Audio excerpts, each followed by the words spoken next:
शहर के मध्य में एक परित्यक्त अस्पताल खड़ा था जो कभी जीवन से भरपूर था, अब अंधेरे और रहस्य में डूबा हुआ है। स्थानीय लोग इस जगह के प्रेतबाधित होने के बारे में कानाफूसी करते थे। इसके खस्ताहाल हॉलों से गूंजने वाली भूतिया प्रेतों और परेशान करने वाली आवाजों की भयानक कहानियां सुनाते थे। एक तूफानी रात सारा के नेतृत्व में जिज्ञासु किशोरों के एक समूह ने बोरियत के बीच रोमांच की तलाश में कुख्यात अस्पताल का पता लगाने का फैसला किया। टॉर्च की रोशनी और घबराई हुई हंसी के साथ वे सावधानी से टूटे हुए प्रवेश द्वार से प्रवेश कर गए। जैसे जैसे वे अस्पताल की गहराई में उतरे, हवा भारी हो गई और उनकी रीढ़ की हड्डी में एक बेचैन कर देने वाली ठंडक दौड़ गई। अजीब परछाइयां दीवारों पर नृत्य कर रही थीं और कदमों की धीमी आवाज गलियारों में गूंज रही थी। हालांकि वे चारों ओर एकमात्र जीवित आत्माएं थीं।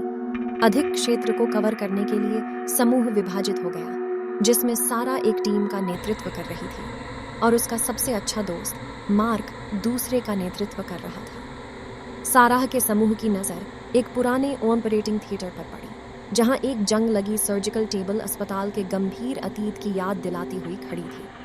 अचानक रोशनियां टिमटिमा उठी और एक खून जमा देने वाली चीख ने सन्नाटे को चीर दिया, जिसने सभी की नसों को झकझोर दिया।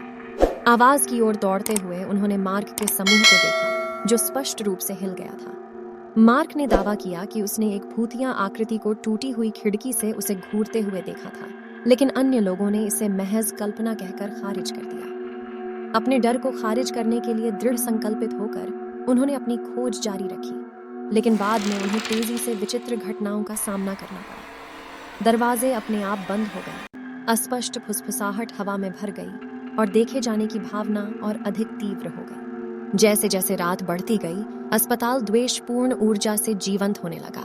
समूह में दहशत फैल गई और वे हताश होकर बाहर निकलने का रास्ता खोजने लगे। हालांकि उनका हर मोड़ उन्हें भूल भुलैया के गलियारों में और गहराई तक ले जाता प्रतीत होता था। भागने के अपने उन्मत्त प्रयासों में उन्होंने अनजाने में कुछ प्राचीन और द्वेषपूर्ण चीज को परेशान कर दिया, जो वर्षों से निष्क्रिय थी। परछाइयां विकराल रूप धारण करने लगीं और अस्पताल का काला इतिहास उनके सामने प्रकट हो गया। पिछले रोगियों और डॉक्टरों की सताई हुई आत्माएं अपनी पीड़ा का प्रतिशोध लेने के लिए उभरी। आतंकित और गिरे हुए समूह को एहसास हुआ कि वे जीवित और मृत लोगों के बीच फंस गए हैं।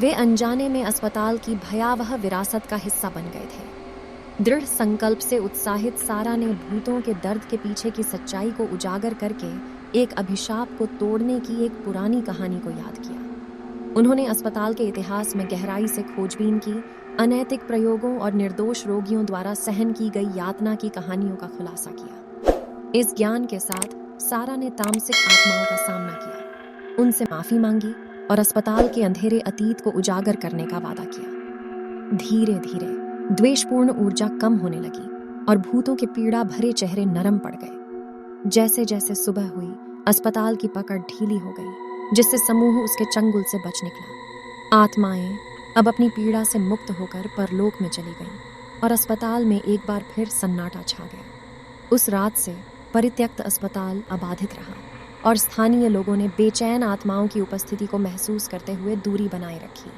जिन्हें अंततः शांति मिली थी। अलौकिक के साथ किशोरों की मुठभेड़ ने उन्हें हमेशा के लिए बदल दिया। उन्हें याद दिलाया कि कुछ रहस्यों को अनदेखा छोड़ देना ही बेहतर है, क्योंकि उनके भीतर मौजूद अंधेरा सबसे बहादुर आत्माओं को भी भस्म कर सकता है। आज के लिए बस इतना ही। अगर आपको कहानी पसंद आए तो कृपया लाइक और सब्सक्राइब करें। मैं जल्द ही और नई भूतिया कहानियों के साथ वापस आऊंगा।